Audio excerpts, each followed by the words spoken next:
Bharti news, सीधा, सटीक और निष्पक्ष।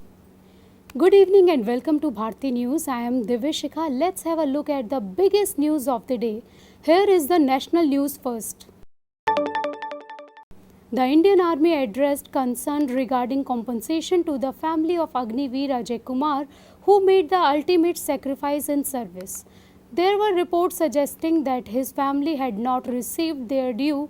The Indian Army clarified that they have already disbursed Rs 98 lakhs 39,000 to Agniveer Ajay's family, which includes ex gratia and other benefits. In response to allegation made by Rahul Gandhi, the Indian Army took to social media to set the record straight. They emphasized that an additional sum of approximately 67 lakhs as per the provision of the Agniveer scheme will be paid pending final account settlement after police verification. This issue arose after Rahul Gandhi accused Defence Minister Rajnath Singh misleading Parliament regarding compensation for the families of martyred Agniveers. Rahul Gandhi demanded an apology and claimed that the facts were misrepresented. The clarification from the Indian Army aims to provide transparency and ensure that the sacrifices made by individuals like Agniveer Ajay Kumar are duly recognized and supported by the nation. Just days after members of parliament took their oath in the 18th Lok Sabha, Speaker Om Birla has made amendments to the rules governing oath taking. Now elected members are barred from adding any remarks, including slogans, to their oath. This amendment introduces a new clause under Direction 1 of the Speaker's direction, aiming to regulate aspects not explicitly covered by existing rules. The newly added Clause 3 of Direction 1 specifies that MPs must strictly adhere to the prescribed form of the oath or affirmation without adding any words or expression as prefix or suffixes. The decision follows incident where MPs during their oath taking appended remarks such as Jai Samvidhan, Jai Palestine and Jai Hindu Rashtra, which led to objections and heated exchanges between the oppositions and treasury benches. Here comes an update from around the globe. External Affairs Minister S. Jaishankar engaged in discussions with his Chinese counterpart Wang Yi in Astana, Kazakhstan. On the sidelines of the Shanghai Cooperation Organization, heads of the summit. Sharing pictures from their meeting, Jaishankar posted on social media saying, "We discussed resolving remaining issues in our border area swiftly. We have agreed to intensify our efforts through both diplomatic and military channels towards this goal. Upholding the line of actual control and ensuring peace along our borders is crucial." He emphasized that three principles: mutual respect, mutual sensitivity, and mutual interest will guide the future of bilateral relations.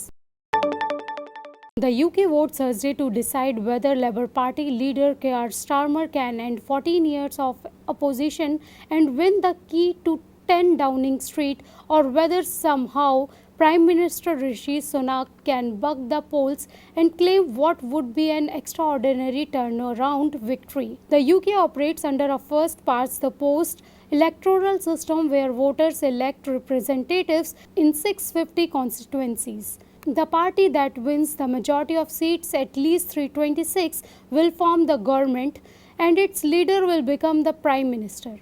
If no party secures a majority, the existing Prime Minister gets the first opportunity to form coalition government.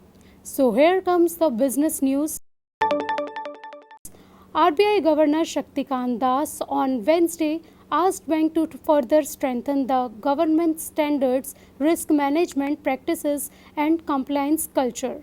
As a part of Reserve Bank continuous engagement with the senior management of its regulated entities, Das held meeting with the managing directors and chief executive officers of public sector banks, private banks. The governor in his opening remarks noted the continued improvement in banks' asset quality, loan provisioning, capital adequacy and profitability, the RBI said in a statement.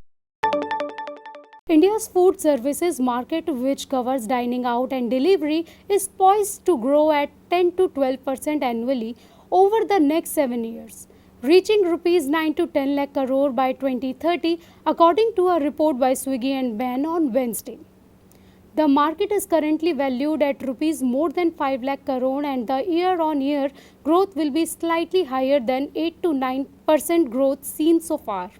The joint report said this would also mean that the total addressable customer base will grow from about 33 crore users currently to 45 crore users by 2030. So here comes the sports news. The Indian cricket team touched down in New Delhi early on Thursday morning, fresh from winning the T20 World Cup.